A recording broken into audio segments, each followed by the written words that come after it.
Gaudy. So Gaudy. So Gaudy. Gaudy stats. Gaudy stats. Good God, that's Gaudy. Welcome to Gaudy Stats. With Ben Simmons.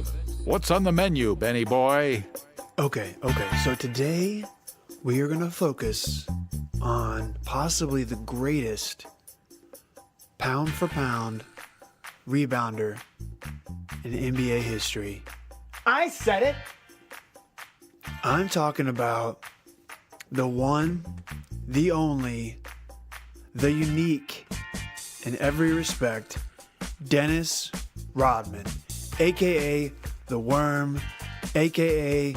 Dennis the Menace, a.k.a. Country, a.k.a. Psycho, a.k.a. Rodzilla, a.k.a. the Demolition Man. That's my favorite by far. A.k.a. El Loco, a.k.a. the Goblin of the Glass, Dennis the Menace Rodman. You gotta love him. And I gotta say, looking through his stats, I was plenty impressed. I was kind of blown away, actually. Did not realize the output that this 6'7" small forward / power forward put out during his career. He had some incredibly gaudy rebounding numbers throughout his time with Detroit and with San Antonio and with Chicago and with LA even. And even that little stint with Dallas, the man put up 14 rebounds a game at age 38. Oh man, what a player, what a career. We all know about his flamboyant nature off the court, his partying, all that stuff. But by all accounts, he was all business on the court, and his numbers reflected that. I mean, he was a lockdown defender, and excuse me, and a top shelf rebounder. I mean, really is probably the best rebounder of all time, pound for pound, as I said. So with this substantial podcast, we'll stick to your ribs. We're gonna pair that with some delicious, crispy, Belgian-style French fries with some mayonnaise on the side.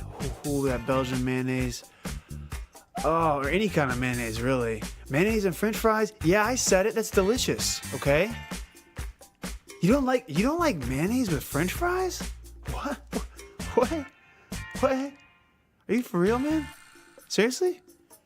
Well, then you can get some ketchup, a little hot sauce, any kind of sauce, man. Just dip those fries in there. Ooh, boy.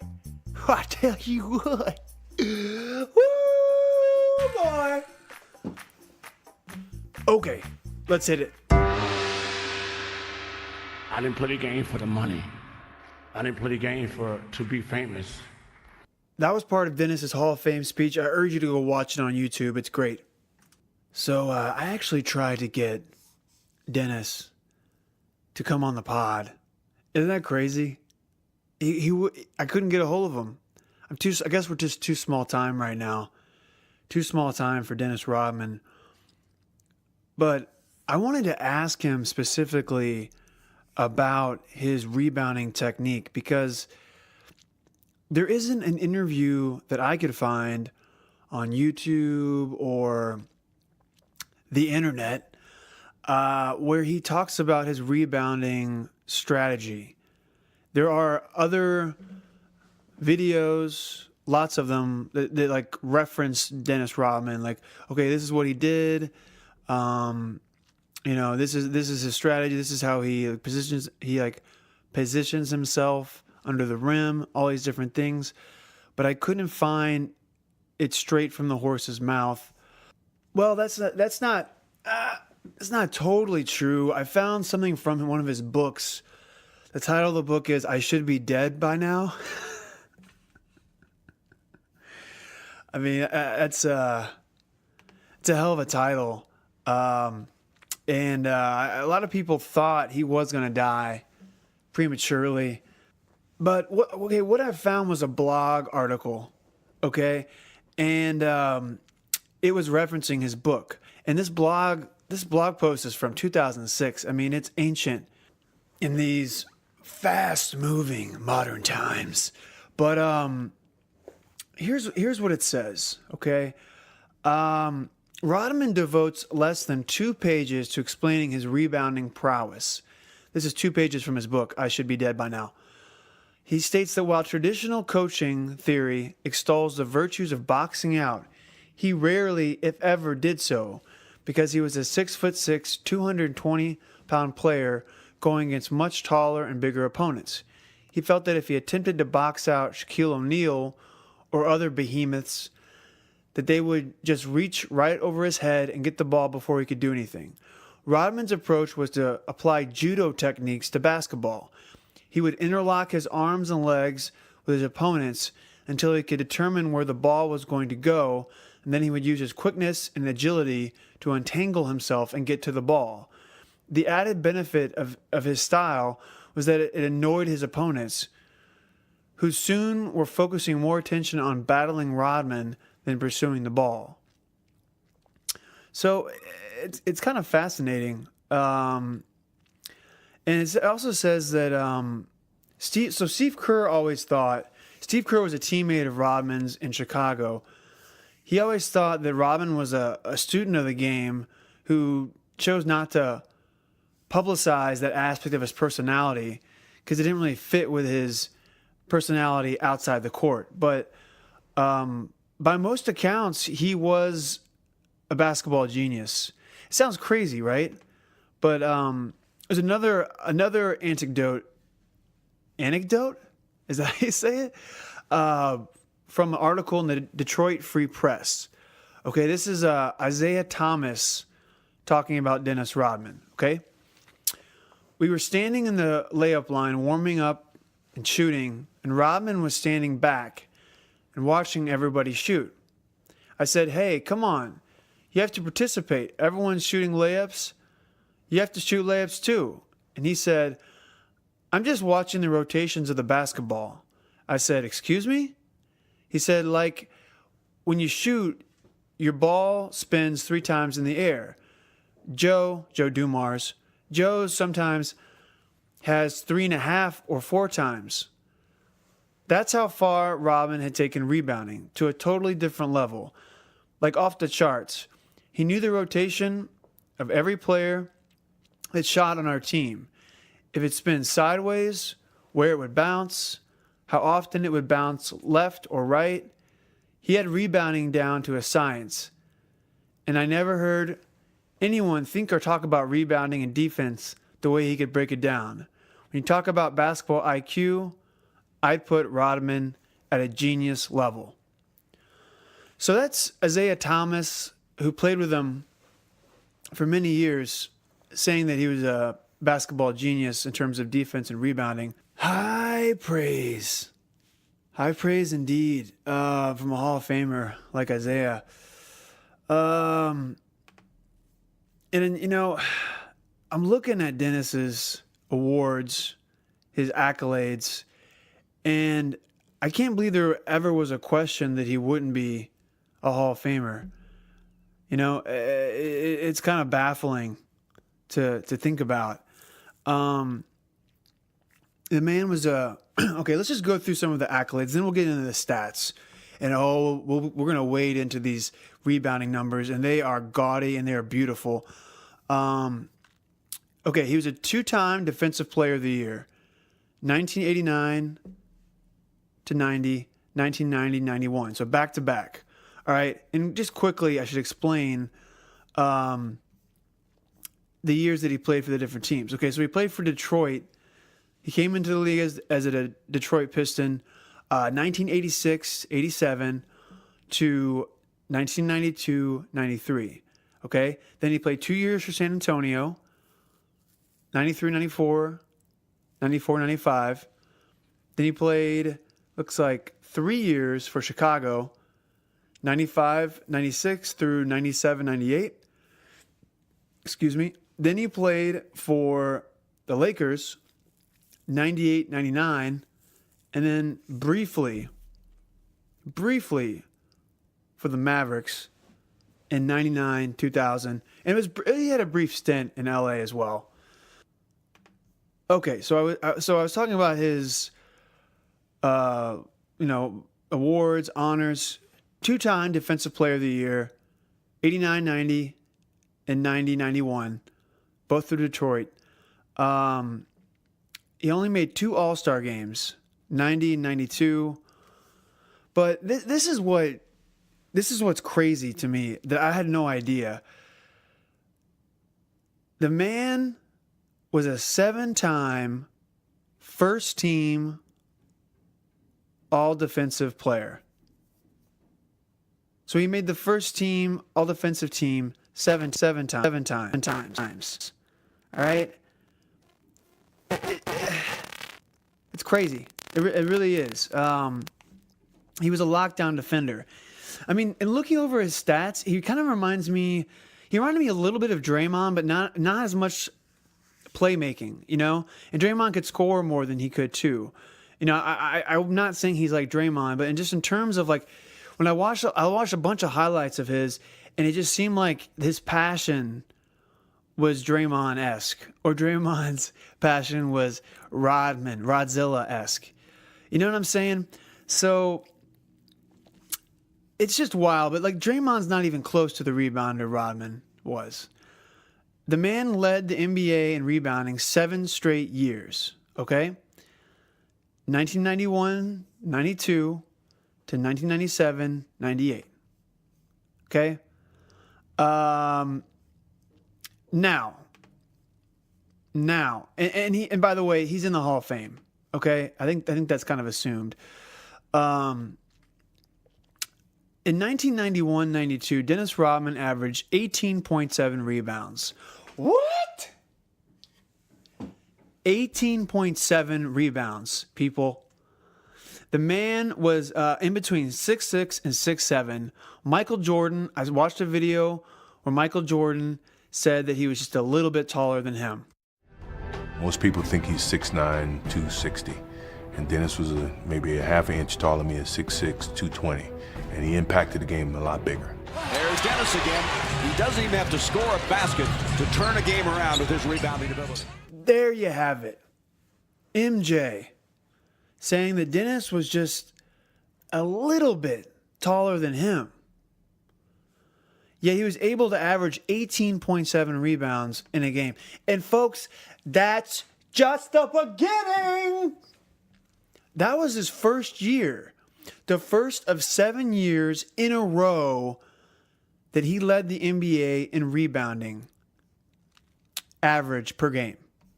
Okay? That year, he averaged a career high 6.4 offensive rebounds. He scored 9.8 points a game. Okay? 2.3 assists, less than 1 steal, and less than 1 block per game. And so that part is interesting. He was a great defensive player, but he didn't put up a lot of steals or blocks. He never averaged a full block or a full steal per game for his career. But by all accounts, and I've been saying by all accounts a lot, but he is known as one of the greatest defenders ever in NBA history. But you know what? Let's just rattle off the next 7 years of rebounding, okay? Do you mind if I just do that? Because, oh boy, it's gaudy. It's real gaudy. Okay, so 91-92, as I said, 18.7 rebounds. The next year, 92-93, 18.3. So back-to-back 18 rebounding years. The next year, 93-94, 17.3. I mean, it's just, oh man. The next year, 16.8. The next year, 14.9. The next year, 16.1. The next year, 15. And then that's where the streak ends. All right? 7 years in a row, leading the NBA in rebounding. as a 6'6", 6'7", small forward / power forward. How did he do it? It's kind of, I mean, coaches know, I suppose. Well, here's what Isiah said. Let's take a look at Dennis. Everything he does is with two hands. He gets it, one hand, two hands. That's what all young kids should watch. Watch how he positions himself, tips it, grabs it with two hands. Every time you see him rebound, it's with two hands, turns, outlets. Fundamentally sound into the game. 36 years old, leading the league in rebounding. The only two people to ever do that is Bill Russell and Wilt Chamberlain. He rebounded so well later in his career at, I mean, as you said, age 36, he's leading the league in rebounding. And he did it with 3 different teams. That was his last year leading the league with Chicago. But it really is. It's pretty unbelievable looking at his spread of stats, and it got me thinking about other kind of undersized guys who put up crazy rebounding numbers. And you know where my mind went right away? It's kind of weird. Danny Fortson. Anybody remember him? He was like a tank. 6'7". He played for the Golden State Warriors, notably. I'm in his basketball reference right now. He was kind of a journeyman. He played for Denver, Boston, Golden State, Dallas, Seattle, the old Supersonics. But he had a year with the Golden State Warriors where he averaged 11.7 rebounds a game. And the year before, I believe he got hurt. He played 6 games that year. But that year he averaged, so he played 6 games. I think I remember having him in fantasy, and he just put up these crazy, I think he got hurt, sadly, because he was on a roll to start the season. His first 6 games of the 2000-2001 regular season, Danny Fortson put up 18 rebounds, 17 rebounds, 11, 14, 17, 21. So that's Rodman-esque. And some of you b-ball diehards right now are just rolling your eyes and like, come on, man, Danny Fortson, Dennis Rodman, are you effing kidding me, Simmons? Like, what's wrong with you, man? What's wrong with you? But I'm trying to tell you, this was another guy, similar height, that was putting up crazy rebounding numbers. I'm looking at his game log from the next year, 2001-2002, where he played, I think, the whole year. And I'm just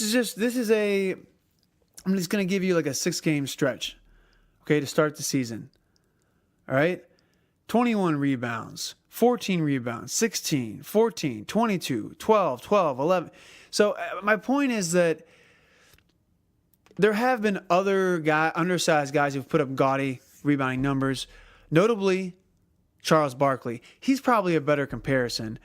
And I just so happen to have them head-to-head when on Basketball Reference, use their amazing tools, and you can look at their careers head-to-head when they played each other.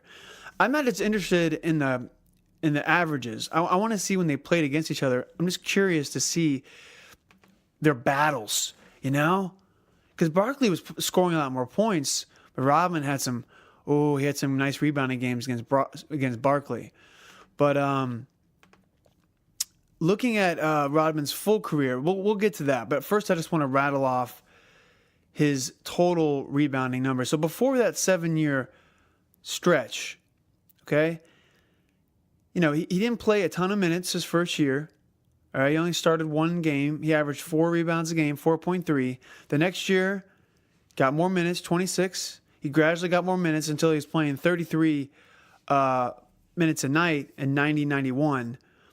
But then when he went up to 40 minutes a night in 91-92, that's when the streak started. The 7 years leading the league, leading the NBA in rebounding average. So his first 5 years, 4 rebounds, 8.7, 9.4, 9.7, 12.5. Then you had the 18, 17, 16, 14, 16, 15. Then his last 2 years, he played for the Lakers. Okay, he put up 11 rebounds a game.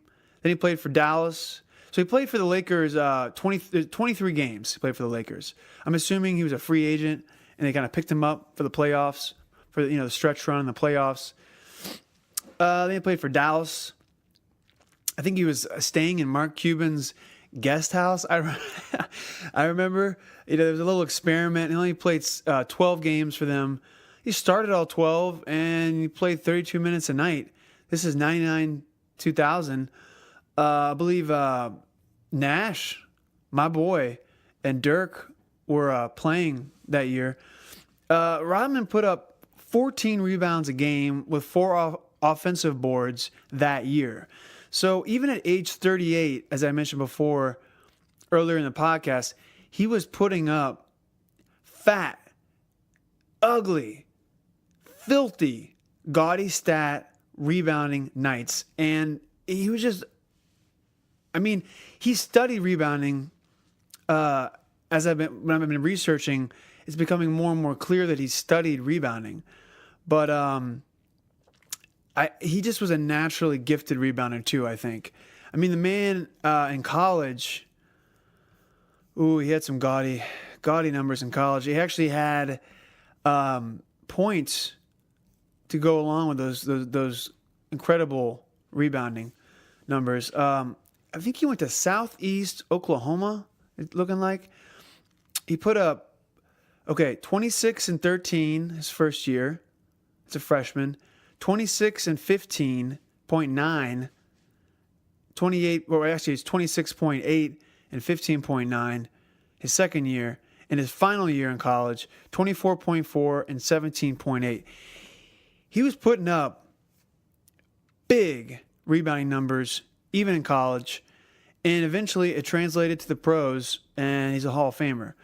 But let's get to the Barkley-Rodman comparison. It's not a fair comparison when you look at their whole careers, because Rodman just didn't put up those points. He wasn't looking for a shot, and that's the beautiful thing about his game. He was just such a unselfish player. He did all the dirty work. I imagine him being one of the best teammates you could ask for, honestly. In fact, I watched this kind of semi-recent, actually it was footage from 2009. He was playing in the Netherlands, and I think he's, probably in his 40s, and he's diving for loose balls, as an old man in basketball terms, relatively. But and you can see that in all his highlights. He's always diving in the stands. Just what a character, truly. But yeah, in terms of the Barkley-Rodman comparison, so Barkley put up 11.7 rebounds. I'm going to focus on the rebounds. 11.7 rebounds for his career. Rodman put up 13.1. All right. Rodman, averaged 31.7 minutes a game for his career. Barkley played 36.7. And that's just because Rodman started out slower. He played less minutes early in his career. Barkley just came right out of the gate. We're gonna do the Barkley pod. All right. I have like thousands of pods lined up that we're going to do, okay? So just hold on for the Barkley pod. We're going to do that, and it's going to be good. Because I think I've mentioned Barkley was like my favorite player in high school and middle school and a little bit of college, until I fell head over heels for Steven Nash. And it took me a while to go over Nash. I don't really have a favorite player right now, I don't think. It took me a while to get over. What am I, dating Nash? It took you a while to get over Nash? Yeah, it did, okay? Don't ask me why. It just did. I love unselfish players, and I think that's why I'm gravitating towards Rodman right now and how unselfish the man was. So, okay, I have all of Rodman's and Barkley's head-to-head matchups in front of me right now. And it is a cornucopia of rebounding numbers, okay? So it's not really fair to look at the early Rodman versus Barkley comparisons because, you look on here, Rodman's playing like 20 minutes a game, Barkley's playing 48 minutes a game. It's just an example from April 8th, 1988, when Detroit and Philly faced off. In that game, coincidentally, Barkley put up a 20-20, 21 points, 21 rebounds, okay? Rodman didn't see a lot of clock. He only had 3 rebounds. So I'm gonna scroll ahead, as I've done here, to when Rodman kind of burst onto the scene. Okay, we'll start it around 1990. All right, you know what? We'll go a little farther. We'll go 91 because that's when it started to get cooking for Rodman. All right. So, for example, I'm not gonna go through every single head-to-head. I'm just looking for some gems. All right, this is the fun part about stats gazing, as I like to call it. Okay, you do a little searching and you find some gems here, guys. So on February 16th, 1992, the two rebounding maestros met. Okay, and they each played 48 minutes. And Rodman, this is like a typical Rodman stat line. He probably has dozens, hundreds of these. 8 points, 26 rebounds, 4 assists, 1 steal, 2 blocks. Barkley put up 24, 17, 7 assists, and looks like Barkley lost that matchup. Detroit won. So that's what I'm doing right now. I'm just going through, and like there was another matchup when Barkley was playing for Phoenix, okay, and Rodman was playing for San Antonio. It seemed like they kind of followed each other from conference to conference, right? But Barkley put up a wilt game, trademark Dan Manila, 35 points, 20 rebounds. Okay, Rodman, not to be outdone, was like, I'm gonna do the most Dennis Rodman stat line I can possibly muster. 0 points, 25 rebounds with 7 offensive. It's truly gaudy. And, before I forget, I just want to tell you guys that Dennis Rodman put up 34 rebounds in a game, okay? And 18 of them were offensive. Got it? I mean, this guy was a rebounding... what's the word? He was a magnet, a vacuum.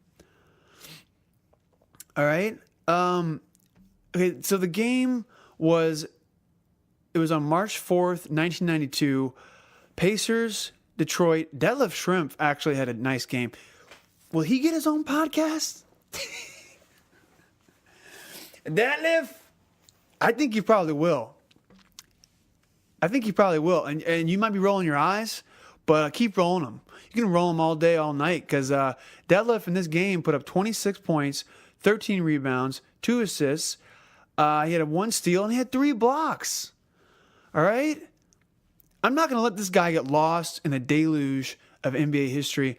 I'm going to talk about Detlef because what can I say? He was a baller. And he played great in that game. Reggie Miller had a really off game in that game. He only had 6 points, 4 fouls.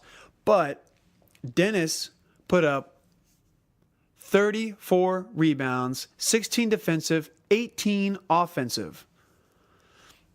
34. The man is 6'6", 6'7", in that range, somewhere in there.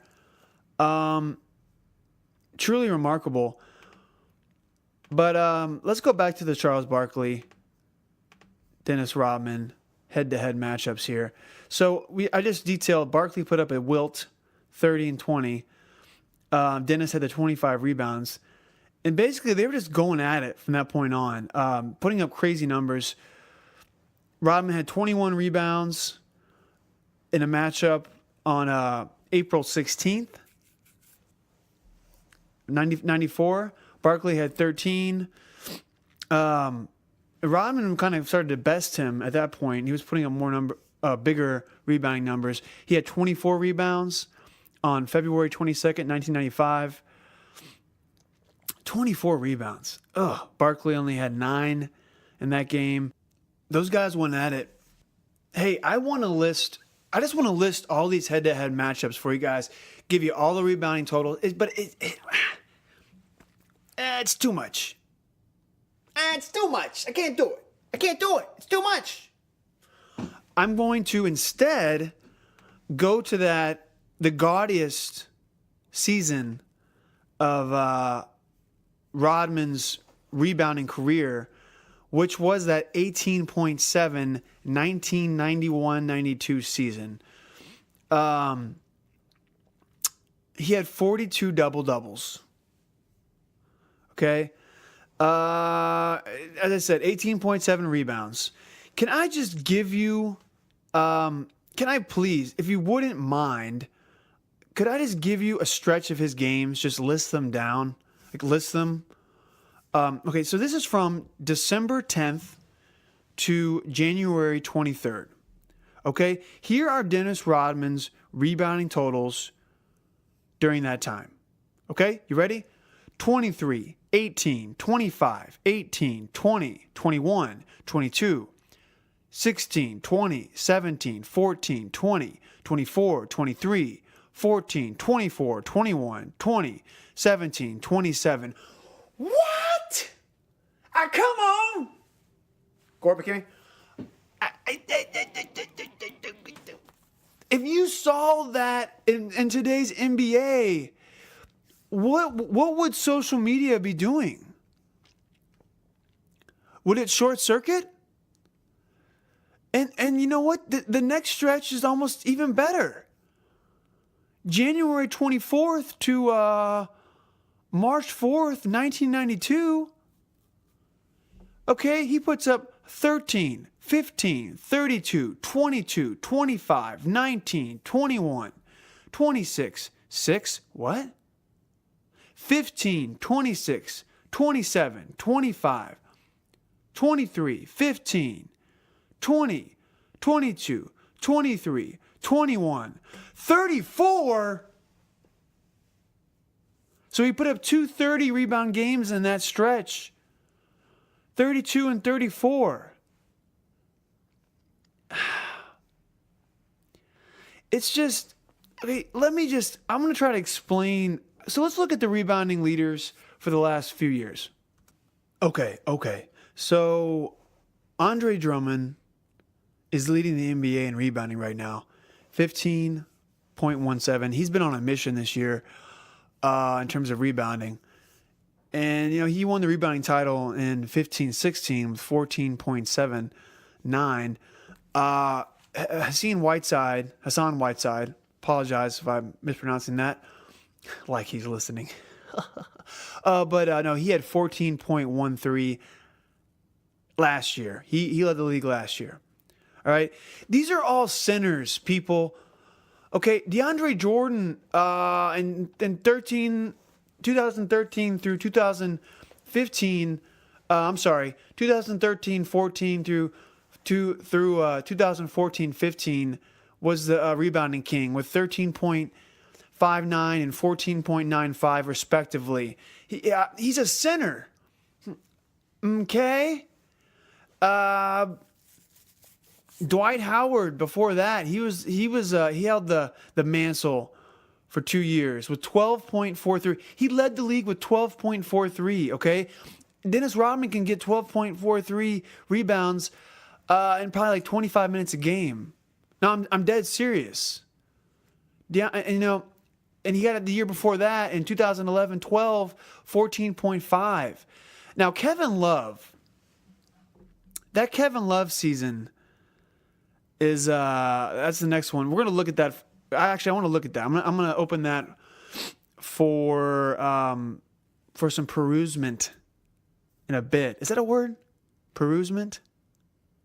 I don't know. But Dwight Howard, he shows up again. Let's just I'm going to go down, and I'm going to try to find the last time. Okay, Ben Wallace. Oh, my God, Ben Wallace. I'm going to keep going. I'm going down. No one's coming close to the 18.7. All right? No one's coming close. Okay. We're getting all the way down to Dennis Rodman. Okay, so nobody has had 18 rebounds except for Dennis Rodman. And that was in 1991-92. Okay? Now let's just go back and let's find out the last time. Okay, so Moses Malone in 78-79 had 17.61. All right? So Elvin Hayes, 18.06, still isn't better than Rodman's best season. Artis Gilmore, who played for the Kentucky Colonels. I'm from Louisville. I'm from Louisville, Kentucky. Louisville. You say it Louisville. You don't say Louisville. You say it Louisville. Artis Gilmore. I actually got a shirt that my boy TG recommended to me. It's a great shirt. I wear it all the time. I spilled some hot sauce on it, though. It has Artis Gilmore on it. It's really it's good graphic design, but I spilled hot sauce on it. I spilled hot sauce on it, and now it's kind of ruined. Makes me sad. Anyways, we got to go all the way to Wilt Chamberlain in 1971-72. 19 rebounds a game. He had 18.61 in 72-73. We got to go all the way. So, I was talking about ABA and NBA. It started at 75-76. That's why I mentioned Artis Gilmore. The great Artis Gilmore. He put up some crazy rebounding numbers. So, folks, what's the point? What's the point, Simmons? Get to the king point. Get to the... I used to do that with rap songs. They would just take out the curse word, or they put a sound effect in it, instead of the curse word. Anyways, I'm getting off the rails here. My point is, nobody has rebounded like Dennis Rodman,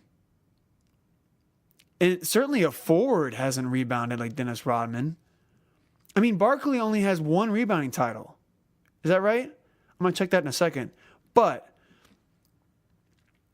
check it out, people. As I said, Wilt Chamberlain, 71-72. That's the closest. That's the only person to have bested Dennis. So I guess what I'm trying to say is Dennis Rodman is the best rebounder we've had in the NBA in the last 45 years statistically. In terms of the stats, sorry to yell at you. I'm going to yell. If I yell, then what I say will be considered more than the person who's soft-spoken. And I'm going to yell at you. And I'm going to say, let's be very, very clear. ESPN, hire me. Oh, God. Jesus. I'm not a yeller. I speak in a normal voice. I just got a little excited there. Sorry. I appreciate you bearing with me. Man, I got a scratchy throat. What's going on? I hope I'm not getting sick. That would suck. But yeah, in the last 45 years, Dennis Rodman is the only one to put up 18.7 rebounds. I mean, he's the 18.7 rebounds. He did it twice. Okay? He did 18 rebounds twice. And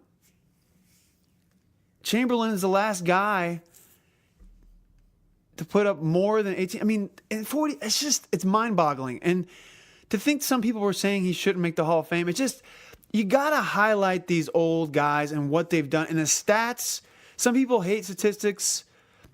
And I know that traditional stats don't explain how good somebody was, but in certain situations, they do.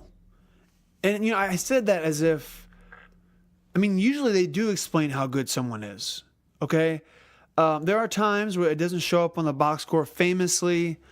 Shane Battier had like a million articles written about him, about how great he was, just locking down as a lockdown defender, and he's always had advanced stats to back it up and everything. I don't doubt it. That's an example of someone the stats don't back it up. But Dennis Rodman's rebounding prowess led to wins for his team. Every team he was on, for the most part, was either a contending team or a playoff team. And so maybe not so much later in his career, like late, but he had a great impact on the game. And that's just staggering to me that no one has had more than Dennis Rodman's 18.7 rebounds in the last 45 years. What he was doing on a nightly basis is unbelievable. Okay, so Charles Barkley, I said he only had one rebounding title, and it looks like I was correct. It was 86-87, 14.62. Charles Barkley. And yes, Wilt Chamberlain had 1,000 rebounding titles. I know, and he put up crazy rebounding numbers. We went through that in the Wilt pod. We're going to do it again when we do the Wilt versus Russell and the Russell pod, and another Wilt. I mean, that was just chapter 1 of the Wilt pod, because like Wilt stats almost could have their own podcast. Oh God, I feel like some of you are just like, are you gonna do a pod on every one of Wilt's games? Well, I mean, some of them are so gaudy. I guess my point is that you look at this. So go on the Basketball Reference and look at the rebounding year by year leaders in rebounds per game. Okay, and you will see that they're almost all centers. Okay. There are some kind of like center / power forwards. There are some power forwards like, Ben Wallace, and you got Kevin Love that one year. But it's just, so, all right, so let's look at Kevin Love's, that season. All right. Let's look at that season where he had 15.2 rebounds a game. This should be fun because he actually had, I think he had a 30-30 that year, where he put up 31 points and 30 rebounds.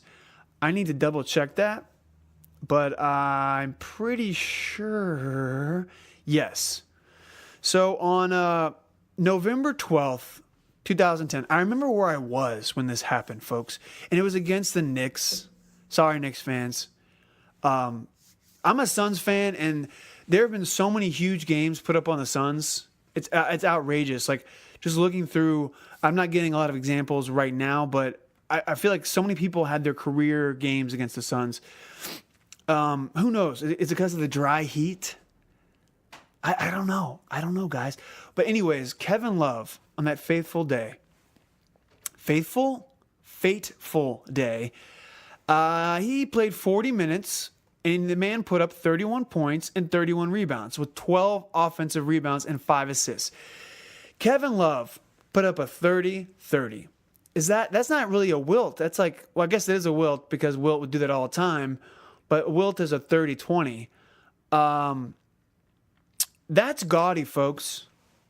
So, later on that month, should I just rattle off some Kevin Love? Remember Kevin Love on the Timberwolves? Wasn't that fun? The man was dominant statistically. I mean, the team wasn't, but the end of the season, check this out. All right, here's I'll just give you a quick 5-game stretch from March 2nd, 2011 to March 9th. That's a lot of games in a short amount of time. 20 rebounds, 23 rebounds, 21 rebounds, 17, 21. And in that stretch, he had 3 20-20 games. Kevin Love, he can board. And I think if he was still the number one guy, you'd be seeing more 30-30 type games. I mean, I think he'll probably, when LeBron does go to LA, he's going to go. Okay, should I just break the news right now? LeBron James is going to the LA Lakers next year, the 2018-19 season. He will be playing for the Los Angeles Lakers. Okay, so if he leaves and without Kevin Love's contract situation in front of me, let's see, is he okay? I don't have it in front of me. I'm sorry, but if he stays, let's say he's the number one guy, or maybe it's like him and Isiah in Cleveland, or maybe he goes somewhere else and he's like the number one option. Look out for some crazy rebounding numbers. He'll still kind of be at the end of his prime. He'll still be able to like put up some crazy numbers. Anyways, all I'm saying is what Rodman did was special. Another guy you can kind of compare him to a little bit is my boy Ben Wallace. Now I'm looking at his the rebounding title season he had in 2002, 2003. By the way, that Kevin Love season was 2010, 2011. I think I may or may not have mentioned that. I just want to make sure you got that. Okay. So really quickly, and then we'll let you go here, because this is kind of self-indulgent. I'll be honest. I just love looking at these numbers here. Ben Wallace, 2002, 2003, he averaged 15.4 rebounds a game. I distinctly remember some crazy rebounding numbers, okay? And I feel like he was on a mission because at the end of the season, he started rattling off the 20 rebound games. Let me share with you, dear listener. So starting on March 12th, 2003, here are Ben Wallace's rebounding totals. 21, 24, 21, 20, 22, 18, 20, 23, 16, 16, 20, 17, 15, 10. He only played 18 minutes in the last game. Ben Wallace could board big time. It doesn't look like he had a 30 rebound game in this season, but the man could board. And I'm looking at his playoff totals. Playoffs? Okay, I can't do that. That needs to be retired from forever, from the internet, from the world. The playoffs thing, I mean, it seeps in sometimes, but I can't do that anymore. All right? I got to stop. It's just played out. It's played out. But anyways, he had some 20 rebound games in the playoffs against Orlando. Two rebounding forces going at it. Was Dwight on Orlando then? Was he? Let's check it out. I'm looking at this random box score from the 2003 playoffs here. Dwight? Wait, is this? Oh, this is Tracy McGrady. This is before Dwight. Wow. Sean Kemp played 7 minutes. This is fascinating. Man, Drew Gooden, 20 points, 13 rebounds. Gordon Gierchek.